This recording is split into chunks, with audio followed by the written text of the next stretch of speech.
আল্লাহ পাকের শহীদ দরবারে অসংখ্য অগণিত প্রশংসা জ্ঞাপন করছি, যিনি আমাদেরকে শাওয়াল মাসের শেষ জুমায় শত ব্যস্ততাকে উপেক্ষা করে আল্লাহ পাকের রেজামতে হাসিল করার জন্য, আল্লাহর প্রিয় বান্দা হওয়ার জন্য আল্লাহ পাক আমাদেরকে এই অসংখ্য অগণিত মানুষের মধ্য থেকে আমাদেরকে নির্বাচিত করে, আমাদেরকে পছন্দ করে, আমাদেরকে মুন্তাখাব করে আল্লাহ রাব্বুল আলামিন তাআলা করে আসার তৌফিক দিয়েছেন।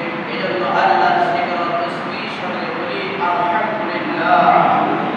সরকারি দু আলম বিশ্ব সভার সভাপতি সৈয়দুল মুরসালিন খাতামুন নবিয়্যিন আফদাবি নবুওয়া শাহ রিসালা নূর মুজাসসাম নূর কিবরিয়া হাফিজ ওরা মিসবাহুল নবী আকরাম নূর মুজাসসাম রাসূল পাক সাল্লাল্লাহু আলাইহি ওয়াসাল্লাম নিশানে সংক্ষিপ্ত আকারে সকলে পড়ি সাল্লাল্লাহু আলাইহি ওয়াসাল্লাম।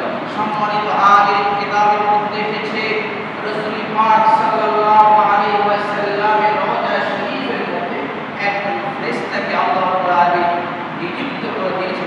সুবহানাল্লাহ। এই ফেরেশতা এতগুলো কাম, আপনার আমার দুটি কাম রয়েছে, তার বেশি নেই। আপনি সামনে আমরা যেটা দেখি পেছনে তা দেখতে পারি না।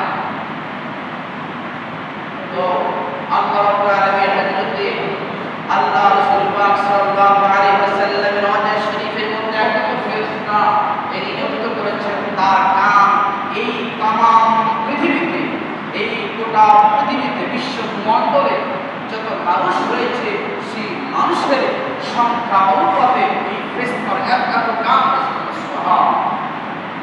তাহলে যখন পৃথিবীর প্রান্ত থেকে, যখন দিগান্ত থেকে, যখন দরুদের ধ্বনি যখন কেউ কোনো মুসলমান যখন করে, সেই ধ্বনি রাসূল পাক সাল্লাল্লাহু আলাইহি ওয়াসাল্লামের কাছে ওই ফেরেশতা শুনতে পান।